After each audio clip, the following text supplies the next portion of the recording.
16, but they reconvene with different coaches and different... Beautifully done, Iniesta and Silva, the two players involved in the heart of this move. Iniesta continues his run, what a drag back, not such a good shot, and he played it back to David Silva. It could have been a different story. In all honesty, Jim, I think if he plays it back to Silva and it's a goal, that's one of the best goals I've ever seen. Just wonderful, intricate, very short passing. It's not a shot at the end that it goes anywhere near troubling Gigi Buffon, but too much in the way of immediate support, but Silva adds to the numbers. Still he goes, David Silva. Have the ball. Vitolo.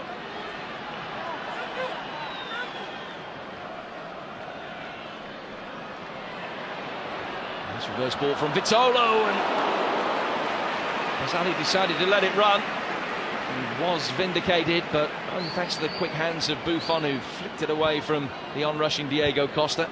Don't know whether the thumbs up was because his goalkeeper had eventually... He had the prohibitively tight, Bonucci forcing him wide out towards Carvajal.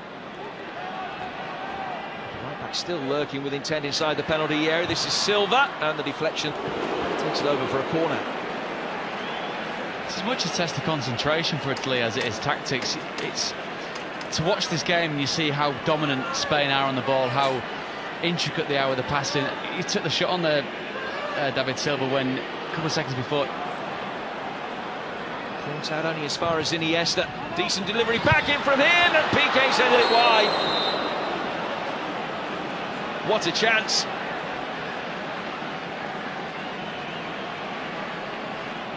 Big chance in the first 20 minutes of this game. Wonderful crossing by Iniesta.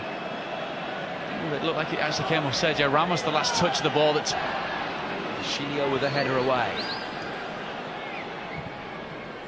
Deeper from Carvajal. Ramos with the ball in, and the header straight at Buffon. And that's two opportunities that Piqué spurned now.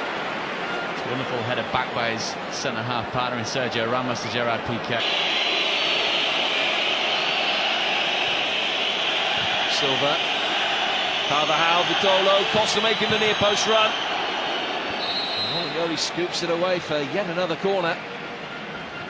Really well tested on the left-hand side. It's the pace on the pass there from David Silva. Very much onside, but just the intensity in the play when they do go. Vitolo. Costa.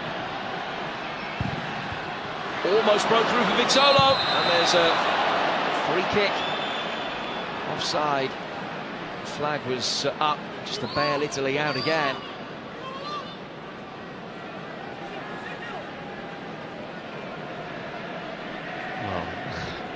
Offside. Very quickly to try and make the most of the spacing behind the back line. Now the Piqué just can't shed air as he played the ball inside the penalty. Is on it. Silva, and Costa's offside.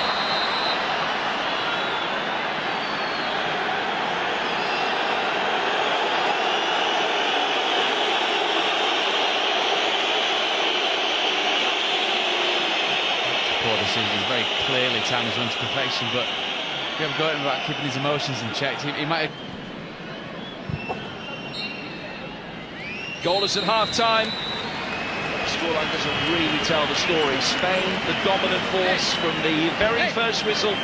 Gerard Piqué spurning a couple of really good opportunities to give them the lead, but not significantly testing Buffon on either occasion. De Gea hasn't had a notable save to make, and Italy's sporadic counter-attacks have been exactly that, very isolated moment. Spain, at half-time interval, Italy will be hoping for a change in the way the game goes over the next 45 minutes. General Lopetegui, the Spanish coach, will be hoping for a slight change in a position to be able to carve open a defence.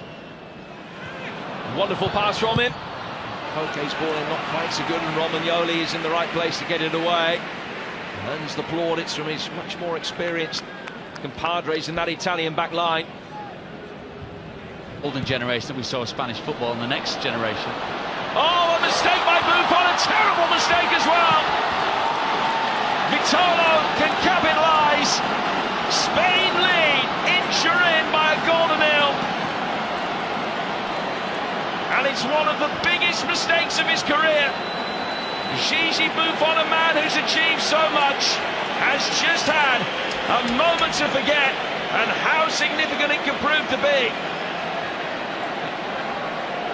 Well, we've lauded the young fullback so far, but very much left completely on his own, playing Vitolo on side. But this is just so out of character for Gigi Buffon. We're almost viewing this in a state of shock. We're just assuming he's going to come out, clean up, sweep up, as we know he can do, as we know he always seems to do. But it's just a complete misjudgment from such a wonderfully talented player, and you can see on his face the instant that mistake's made, he knows he's going to get punished. Yeah, pretty invidious for Buffon. Italy looking for an instant response.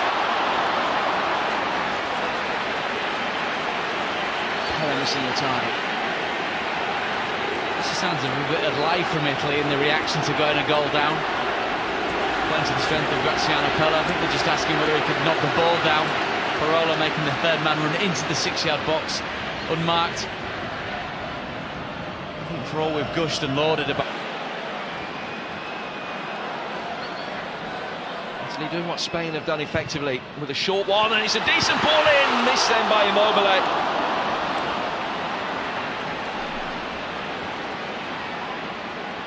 Difficult chance for him at the angle at which he approached the ball. There's Immobile at full stretch, but look at Adair, whistles past his head.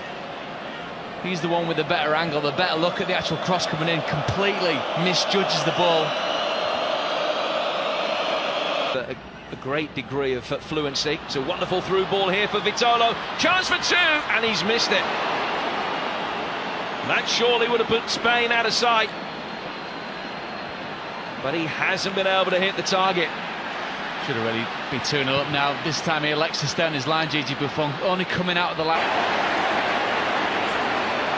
But the referee was absolutely adamant that it wasn't a penalty straight away. The linesman has got in touch to give his version of events.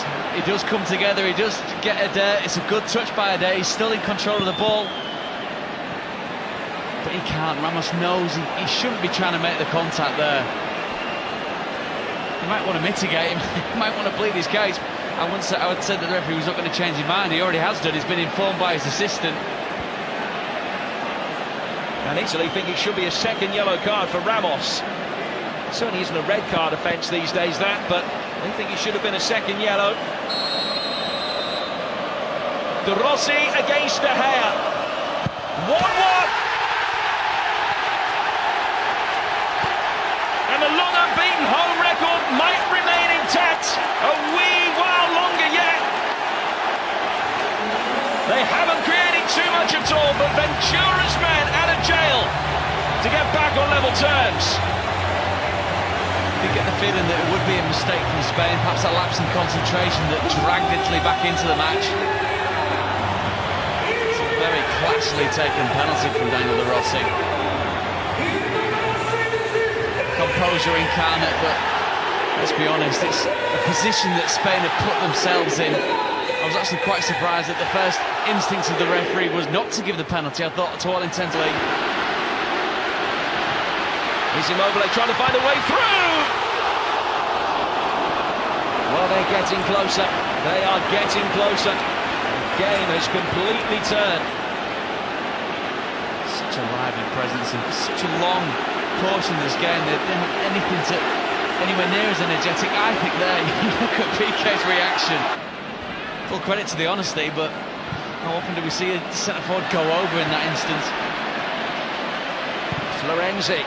Immobile didn't get hold of it. Belotti has! Doesn't count. He's offside.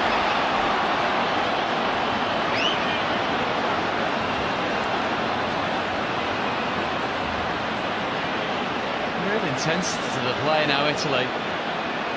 We've seen some marginal ones tonight. It's quite clearly offside, and the miss hit almost brings it under wonderful close control by Adair.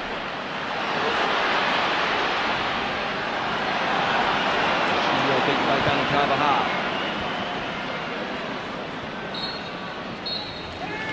Well, it finishes honours even in the first game between these two footballing heavyweights. Hugely entertaining. But Gigi Buffon's mistake 10 minutes into the second half looked as though it spelled the end of Italy's long unbeaten record in competitive internationals on home soil. It wasn't to be because they were bailed out by Daniele De Rossi from the penalty spot.